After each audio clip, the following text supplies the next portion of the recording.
Suara yang jelas dan memiliki intonasi yang sesuai dengan isi pembahasan pembicaraan.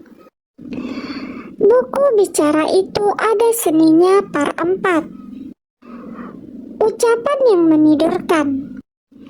Pelajaran matematika adalah pelajaran yang menjadi lagu sebelum tidur bagi murid-muridnya.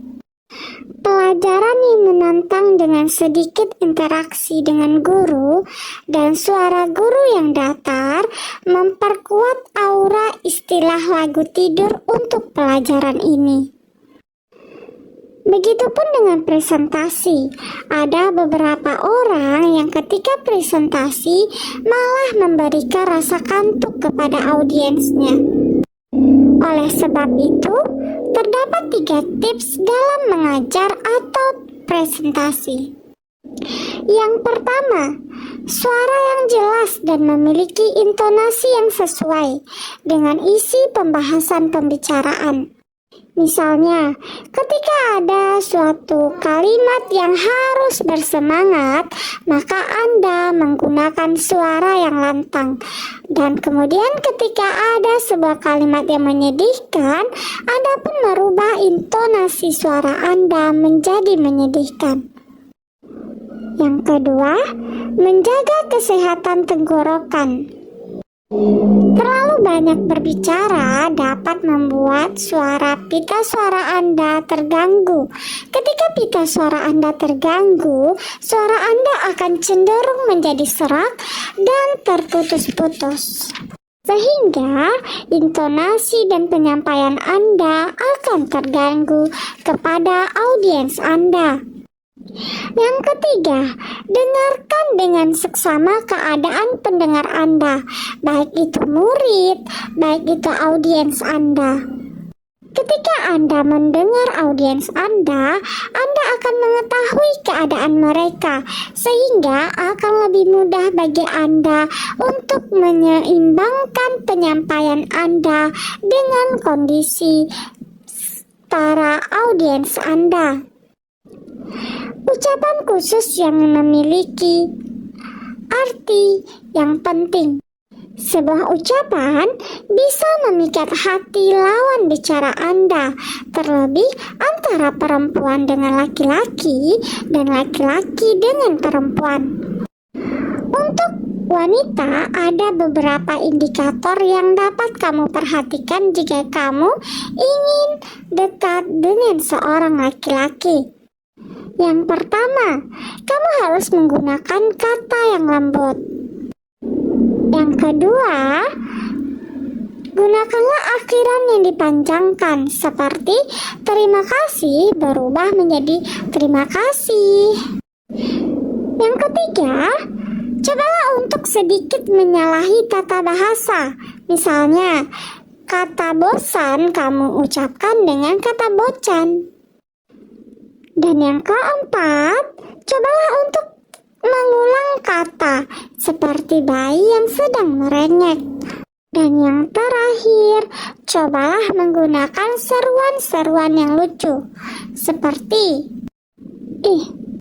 Kemudian untuk pria, yang pertama, gunakan respon yang reaktif seperti misalnya pasangan Anda sedang bercerita, maka Anda harus memberi respon yang reaktif seperti yang benar. Yang kedua, Anda harus sering memberikan pujian seperti kamu cantik. Dan yang ketiga, kamu harus memberi perhatian seperti kamu bilang, kamu gak apa-apa, aku khawatir. Dan yang terakhir, cobalah untuk menanggapi dengan pertanyaan. Misalnya, pasanganmu sedang bercerita dan kemudian kamu menanggapi dengan sebuah pertanyaan. Oh, dia teman SMA-mu ya? Cobalah trik ini dan pastikan Anda akan dapat memikat lawan bicara Anda. Kemudian, tertawalah 20 menit. Artinya bagaimana? Artinya, humor merupakan cara untuk pembicaraan menjadi tidak kaku dan Anda akan disukai oleh lawan bicara Anda atau audiens Anda. Ketika Anda akan memberi humor, maka hindari memberikan rambu-rambu penanda. Contohnya, sebelum Anda menyebutkan humor atau lelucon Anda malah mengatakan seperti ini. Oh, ada kejadian menarik sebelum aku kesini. Atau kamu menggunakan kalimat, aku mau ceritakan sebuah lelucon. Ataupun kalimat-kalimat yang lain yang menandakan kamu akan memberikan sebuah lelucon kepada audiensmu. Alih-alih bakalan lucu, audiensmu akan menghilangkan kejutan dari sebuah lelucon yang akan Anda katakan. Lelucon tak mudah untuk diberikan karena tak semua orang mengetahui cara menyampaikannya dan kapan harus tertawa. Atau orangnya garing. Jadi Anda bisa melatih humor Anda dengan menonton opera atau acara-acara komedi. Dengan begitu, Anda akan familiar dengan sinyal-sinyal sebuah humor. Selain humor, pujian juga hal yang penting dalam komunikasi. Ada beberapa orang yang tidak berani memberikan pujian karena takut dianggap penjilat. Oleh sebab itu, tetaplah puji, tapi jangan berlebihan.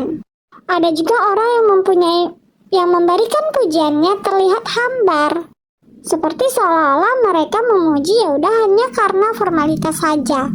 Seperti contohnya, kakak cantik, hanya sebatas itu. Nah, kalimat ini terlalu umum digunakan oleh banyak orang. Jika ingin memberikan pujian, cobalah untuk lebih spesifik. Seperti misalnya, shawlnya simpel sekali tapi sangat cocok untuk kakak. Bentuknya terkesan mewah setelah kakak pakai. Kita ulangi. Shawlnya simpel tapi sangat cocok untuk kakak. Bentuknya terkesan mewah setelah kakak pakai. Sekian, nantikan part 5.